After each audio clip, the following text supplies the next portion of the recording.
Alors, je disais l'autre jour comment Dieu a toujours de délicates attentions envers nous et de très délicates attentions envers nous. Vraiment, c'est quelque chose que j'admire chez lui et chez notre Jésus d'amour aussi en particulier.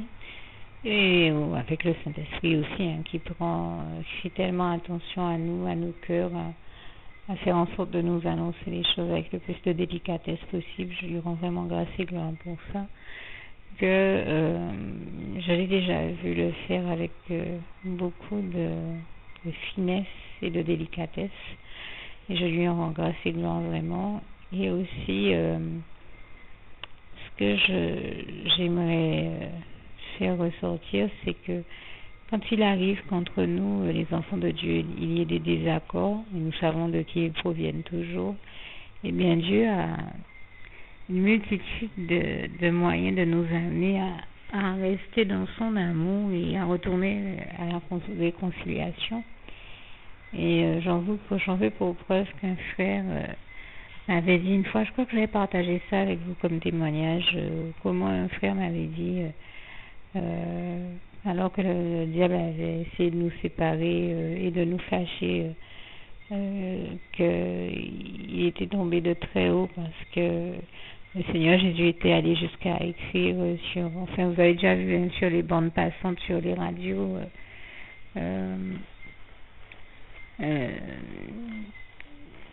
il y a du texte qui défile des fois et lui ce qu'il avait vu c'était que le Seigneur lui demandait de me rappeler, enfin voilà, c'est comme si le Seigneur lui avait dit appelle un tel avec mon prénom qui défilait sur sa radio. Il m'a dit non, là c'était vraiment trop fort.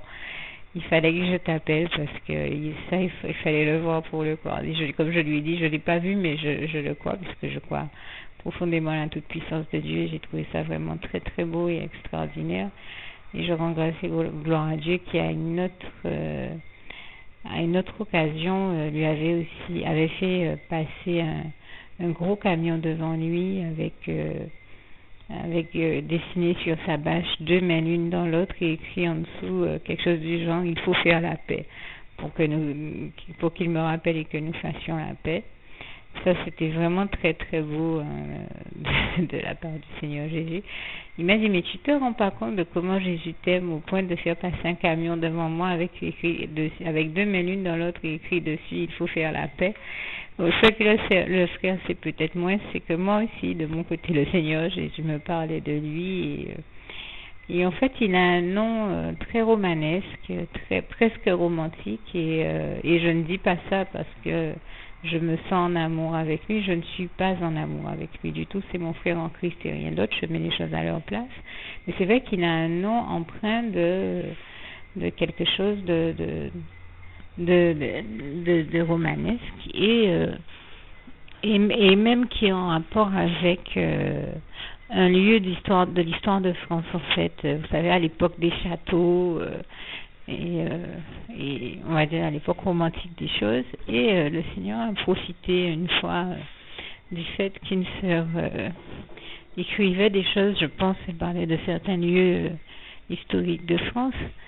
Et il lui a mis à cœur elle a rédigé quelque chose sur Facebook, un texte sur Facebook, et il lui a mis à cœur de parler d'un lieu qui avait une partie de son nom dans son appellation, et c'était vraiment très original parce que j'ai tout de suite compris que voilà, par rapport à ce qui était dit dans le texte, un peu comme on fait une analyse de texte profonde, il s'agit de savoir lire entre les lignes aussi, hein. Je sais que tout le monde n'y verra pas nécessairement ce que moi j'y ai vu.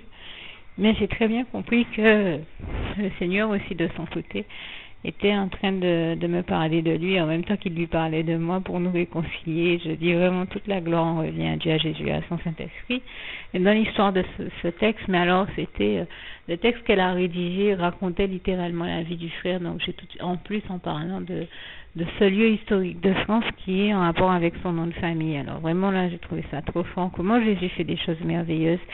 Et c'était magnifique parce que c'était vraiment empreint de quelque chose, voilà, c'était empreint de royauté. Et c'est ce que j'aime avec Jésus dans sa seigneurie. Il y a souvent ça. On sentait que c'est empreint de royauté, c'est empreint de majesté, c'était vraiment glorieux. Je dis vraiment toute la gloire revient à Dieu, à Jésus, à son Saint-Esprit. C'était vraiment beau. Je dirais même que c'était vraiment magnifique. il n'y a que Jésus qui fait des choses aussi belles, aussi profondes, aussi délicates, aussi élégantes, aussi fines. Il n'y a que lui que je connais qui fasse preuve d'une telle finesse, d'une telle richesse, d'une telle délicatesse. C'était vraiment beau, c'est romantique, c'est fin, c'est... Là, on reconnaît tout de suite Jésus, et vraiment, je lui rends grâce et gloire. J'étais émerveillée par sa gloire et par sa beauté, par sa lumière. C'est vraiment lui le plus beau, il n'y a rien d'autre à dire. Je ne l'ai pas vu physiquement, car comme nous le savons, comme il est écrit dans la parole de Dieu, nul n'a jamais vu Dieu. Mais sans l'avoir vu, mais qu'est-ce qu'on sent qu'il est merveilleux, et je lui rends vraiment grâce et gloire pour ça. Nous expérimentons qu'il est merveilleux, nous ne le voyons pas physiquement, mais à ses actes, on se rend bien compte du Dieu merveilleux, extraordinairement beau que nous servons. Et c'est en ce sens-là que je dis que je sais très bien, même sans avoir vu Jésus, qu'il est le plus beau. Ça, j'en ai la certitude dans mon cœur, et tout ce qu'il fait est empreint de beauté, de majesté, de royauté.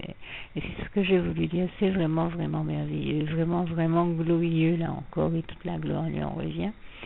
Et une autre chose très, très belle que je l'ai vu également faire, je l'ai vu faire des choses merveilleuses, et je ne pourrais de toute manière pas résumer plus de 10 ans d'expérience avec lui qui vont dans ce sens-là en quelques secondes ou en quelques minutes dans une vidéo, il faut le comprendre. Je ne sais que citer des extraits ici par rapport à mon propos, mais ce que nous vivons et expérimentons avec Dieu est tellement beau et grandiose, magnifique, que les 3/4 du temps, il est très très difficile de réussir à tout exprimer ou à tout décrire. Alors merci d'avance de faire preuve de compréhension avec moi. Et donc l'autre chose que je cherchais à dire, c'est que je le vois faire preuve de cette même délicatesse quand il veut me rappeler un point de prière. Il m'a fait le bonheur de me donner beaucoup d'enfants spirituels, et il arrive que je prie pour certains d'entre eux en ayant le réflexe habituel de les citer dans mes prières, parce que c'est devenu à la longue une habitude de toute manière de toujours penser à certains noms qui reviennent toujours. Et il y en a d'autres qui sont un peu plus... il y a des personnes, même si je les aime beaucoup, c'est un peu moins machinal que je les cite, parce que pour telle ou telle raison, il peut arriver que dans la longue liste de noms que j'ai à citer, c'est comme quand on fait un appel, en fait.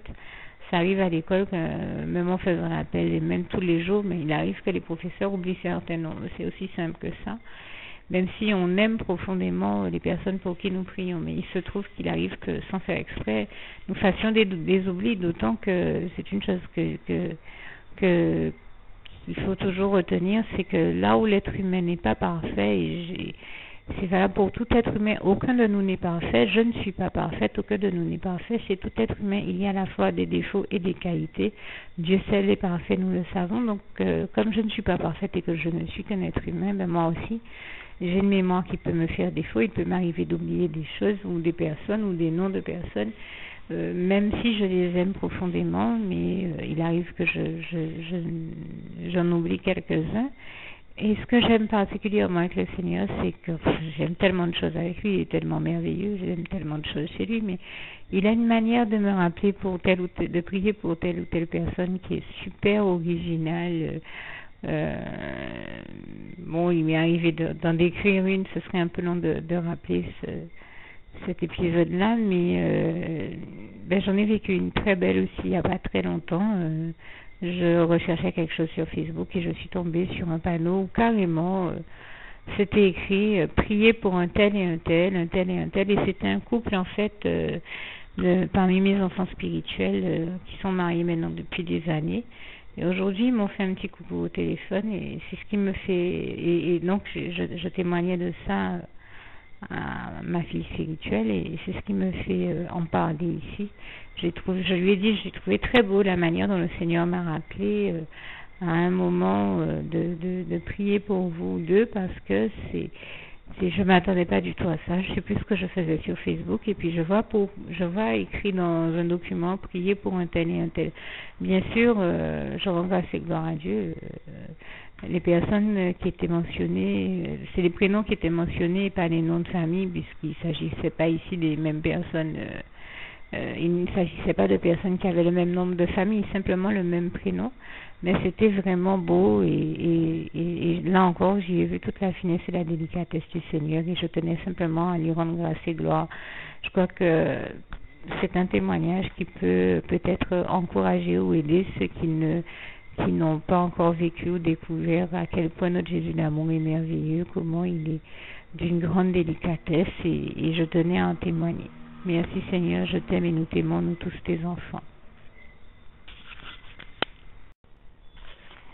Juste une petite précision pour tous ceux qui ne sont pas encore, qui n'ont pas encore choisi la meilleure des options qui soit, qui est celle d'aller se placer, de faire le choix à soi-même, d'aller se placer dans les bras d'amour de Jésus-Christ, pour se mettre à l'abri de ce monde cruel. Eh bien, je partage avec vous la prière par le biais de laquelle on y accède. Et commence par vous rappeler également ce passage de Jean 14 verset 6 où il est écrit que Jésus-Christ est le chemin, la vérité et la vie, nul ne vient au Père, Dieu, sans passer par le Fils Jésus-Christ, bien sûr. Je le dis à ma manière, vous regarderez comme il est textuellement écrit dans vos Bibles là encore. Et donc, n'hésitez pas à ouvrir vos cœurs à Dieu, à Jésus, à son Saint-Esprit, à être sincère avec lui et à lui adresser la prière qui suit, à lui dire tout simplement, Éternel mon Dieu, Seigneur Jésus-Christ, moi, un tel, vous dites votre nom et votre prénom, je t'accepte aujourd'hui comme mon sauveur personnel, le seul maître et roi de ma vie. Je remets toute ma vie entre tes mains puisqu'elle t'appartient, Éternel mon Dieu, puisque tu l'as créée, cette vie. Donc tu en es donc le seul maître et propriétaire comme de tout ce qui existe dans tout l'univers. Je remets donc toute ma vie entre tes mains, je te la donne.